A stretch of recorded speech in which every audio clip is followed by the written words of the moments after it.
Hello. Welcome to my review of Wakanda Forever.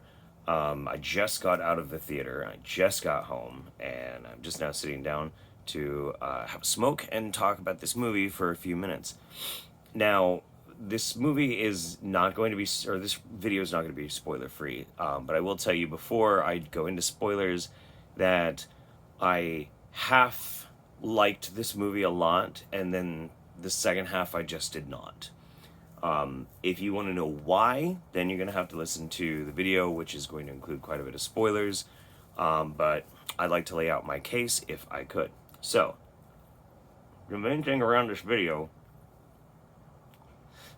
movie was that Chadwick Boseman passed away. Now, he made it clear, and his brother made it clear, that he was cool with them recasting T'Challa. I didn't think that they needed to kill the character off. They disagreed, probably because they want to be able to do, I don't know, they wanted to just kind of like build off of that, which is interesting because Ryan Coogler, the director, said he was having a lot of trouble making this movie, specifically because Chadwick passed away. And it's unfortunate because Chadwick was great. He's a great actor.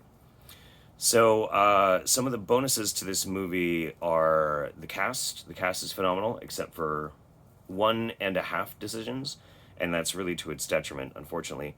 But Angela Bassett was absolutely incredible. The guy that plays M'Baku,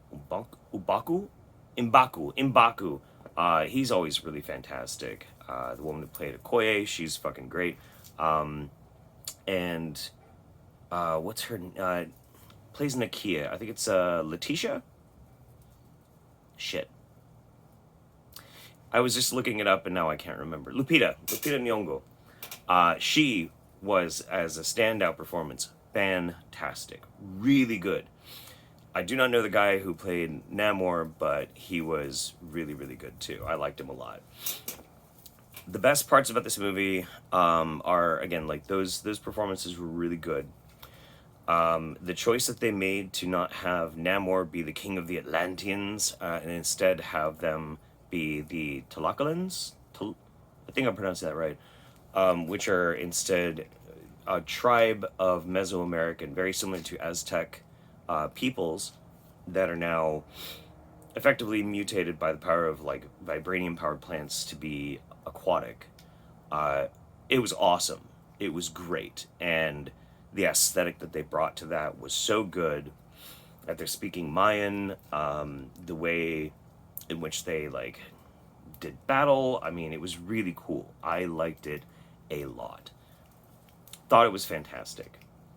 Now, the first half of the movie I really enjoy. I really enjoyed a lot. I didn't feel very strongly for the girl that they got to play Riri Williams. For those who don't know, if you've read the comic books, Riri is a character that is a basically a child genius, and she makes her own Iron Man suit. And that's who it is in this. At least this time, she's 19, she's at MIT, which is a lot more believable. The way in which she's able to produce a suit so quick within a week, less than a week actually, by the end of the movie is irritating, but whatever. Tony Stark built his first one in a cave, blah, blah, blah, blah. Now Wakanda technology, I get it. It's just kind of like, okay, whatever, sure.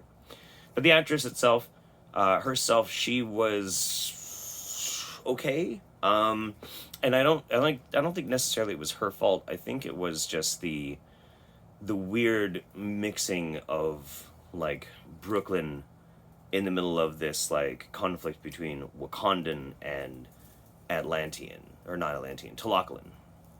I really hope I'm pronouncing that right. So, a lot of it revolves around her because she built a vibranium detector, and that could reveal the hidden city of the underwater people. So he talks to the Wakandans, and like there's all this struggle, and then they have to fight, and the plot is fine. The first half of the movie, in fact, I actually really liked. I thought it was really interesting. But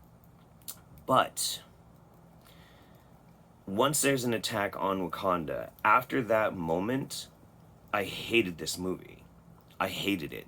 Because then, before, Shuri, played by Letitia Wright, that's right. That's right. That's what her name is awful. Before that, she's good. She does a decent enough job with what she's doing, but then she has to now become like a superhero, and just something about her performance is incredibly off-putting, and I did not like it at all. I found it irritating and grating. And at that point, pretty much the rest of the movie doesn't feel very believable.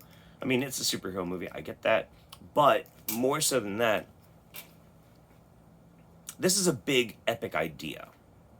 The whole idea of the movie is very large and epic. And about at the halfway mark, it suddenly starts to feel kind of claustrophobic and like way too contained. And it didn't really feel very ambitious anymore. There were cool stuff in it, but it was just cool stuff. It wasn't necessarily like a good vibe with how the movie was going. Getting to see Michael B. Jordan again was pretty good, but I feel it was underutilized as well, and it just didn't. It wasn't more that it really should have been, because it's kind of a cool idea. Because basically, Shuri figures out a way to recreate the Panther drink, and so when she goes on her vision quest, then she sees, instead of seeing one of her regular ancestors, like happened with T'Challa, she sees Killmonger. And that's because she is now hell-bent on revenge. And that could have been so rad, but the execution of it was poor. And I don't think it was Michael B. Jordan's fault.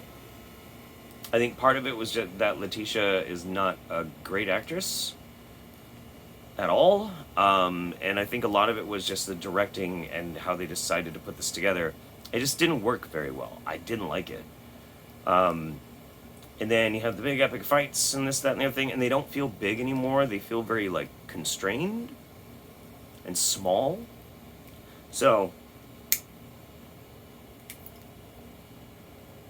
that's, like, one of my biggest problems with it. Aside from Letitia's terrible fucking acting, and I mean, she's bad. It's bad that she's the main character, and the fact that all these other people in the film are such good actors, you know, just actors in general, like everybody is great. Just more highlights how bad her performance was. It makes it stand out like somebody with their pants full of poop, you know. And I know that Shuri in the comic books does become the Black Panther. I get that. But if we're making some changes around, like maybe Nakia should have been the Black Panther. She was more equipped to do it. She had a better, like, relationship with T'Challa. Like, they just had to make it Shuri, and I did not like it. I don't like it at all. Let's see, what else? Any other good standout points? I want to say more good stuff about it, because it is unfortunate that the second half of the movie kind of, it doesn't ruin the first half, but overall it brings down my opinion of the film significantly. But as far as good stuff, you know,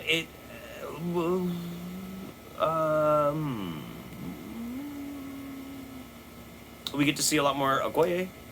I don't really like necessarily what happens to her in the film, but that actress is always cool, and that character is awesome. So that was good. We get to see a lot of M'Baku, who is also he was my favorite character out of the first Black Panther. He was great. The whole guerrilla tribe and like how they like carry themselves and act and very braggadocious and shit. Super cool. Really like that a lot. Yeah. There's a mid-credit scene, and it's okay, I guess. I did not have an emotional connection to it, like I should have, because I was not enjoying the last half of the movie. But, you know, whatever. It's okay. And then there's no post-credit scene, because I guess this is supposed to, like, officially close out Phase 4 of the MCU or something. And, like, Ant-Man and Quantumania, the next one, is supposed to start Phase 5. That one looks great. I am very, very excited to see some more footage of Kang, aka He Who Remains. It's going to be a lot of fun. I love that actor. I am kicking myself because I don't remember his name, but he was amazing in Lovecraft Country. Oh my god. He was amazing. But I shouldn't be talking about other things. Wakanda Forever. First half of the film, I would recommend and would really enjoy it. If you don't have a problem with Letitia Wright's acting, you will probably enjoy the second half enough. But I think if you're a discerning moviegoer, you'll probably notice the tonal shift. And I just hope that you, because again, like if I don't necessarily like a movie, and you do, the thing is, I'm the one missing out, and you're the one that is getting more enjoyment out of it. So that's a good thing. If you like a movie and I don't, that's good for you, and that's bad for me. I'm just being honest with how I feel. So I sincerely hope that if you do go see this movie, that you enjoy it more than I did. Maybe there was just something to do with the production. Maybe the overall lurking vibe of doing the movie without Chadwick was just enough that it hurt the movie. I don't know, but it was okay. 5 out of 10.